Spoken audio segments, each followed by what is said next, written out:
Hey, what up? What up? We are back with another Throwback Thursday review. So today's throwback is going to be another one of my favorites.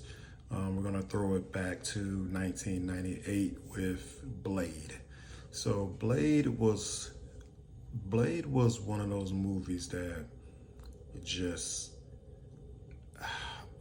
it just put me in a different zone when I first saw the trailer. It came out, I think I was coming out of boot camp in the Army. Couldn't wait to see it. It was just one of those films where I was like, wow, like this could really just blow me away. Wesley Snipes is one of my favorite actors. Obviously, he hasn't done a whole lot in the past years, but he was on a serious run kind of leading up to Blade with Passenger 57, Demolition Man, and so on and so forth. Like, he was killing it. He was dark skinned, and he was a martial artist.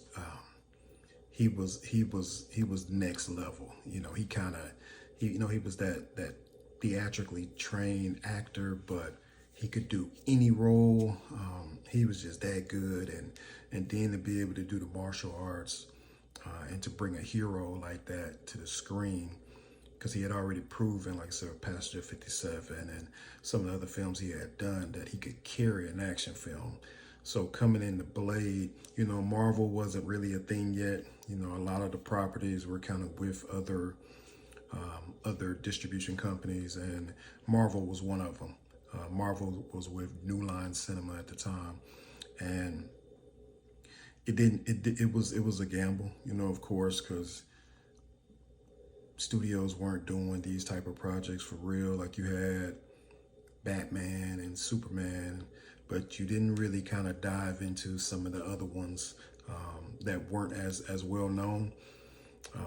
So when Blade came, it was a rated R action film, comic book, and the Blade that we knew from the comics, or even that had appeared in the Spider-Man animated series, wasn't this.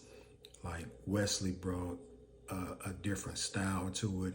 He had the long black trench coat. He was decked out in all black. He had the sword and the weapons, and he could fight. It was just crazy to kind of see that on screen like that, because I hadn't seen it. This was before The Matrix. This was like a year or so before The Matrix came out, and like I said, the long black trench coat was just killing it. He had this kind of brooding sense about him, playing the character. Just a real cool character. And I remember kind of reading, and there's kind of a couple conflicting stories out there, so I don't know what's necessarily fact, but they had one report I read that had three actors in mind: Lawrence Fishburne, Denzel Washington, and Wesley Snipes. And the director, wanted Wesley. Then there was another one that I heard LL Cool J was in the mix, but ultimately both of those stories kind of lead back to saying that they wanted Wesley. And Wesley just brought it. He just killed it with this character. And Steven Dorff was in there, also co-starring as the villain, Deacon Frost, and Chris Christopherson as Whistler. Blade was ahead of his time. Action-packed. Like I said, the fights, everything about it. I know we're getting the reboot soon, hopefully, with Mahershala Ali playing Blade. We'll see. We'll see how that goes, but nothing tops the original Blade. Obviously, we'll give Mahershala a shot, but I think Wesley just owned it. And the things that he was able to kind of do as that character. Blade 2 was next level.